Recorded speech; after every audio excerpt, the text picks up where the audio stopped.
একটা মেয়ে যখন কান্না করে সেটা স্বাভাবিক, আর একটা ছেলে যখন কান্না করে সেটা নাটক। মেয়েরা কাঁদতে পারে, মেয়েদের মন আছে।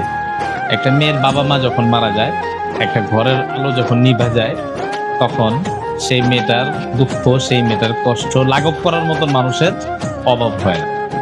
কিন্তু একটা ছেলের, তার কি এই দুনিয়ার বাবা মা নাই? তার কি একটুও কষ্ট হয় না? তার কি মন খারাপ হয় না? অথচ দেখেন তো, এই দুনিয়ার লীলা খেলা, এই দুনিয়ার মনুষ্যত্ব কখনোই সেই ছেলেটার কথা চিন্তাও করে না। সেই ছেলেটার কথা একবার ভাববেই বা কেন? চিন্তা করবেই বা কেন?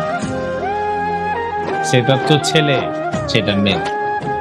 মেয়েদের পাশে দাঁড়ানোর মতন হাজার ছেলে আছে, কিন্তু ছেলেদের পাশে দাঁড়ানোর মতন একটা মেয়ে নাই। এটাই আমাদের সমাজ, আর এটাই আপনার বাংলাদেশ, যেই দেশে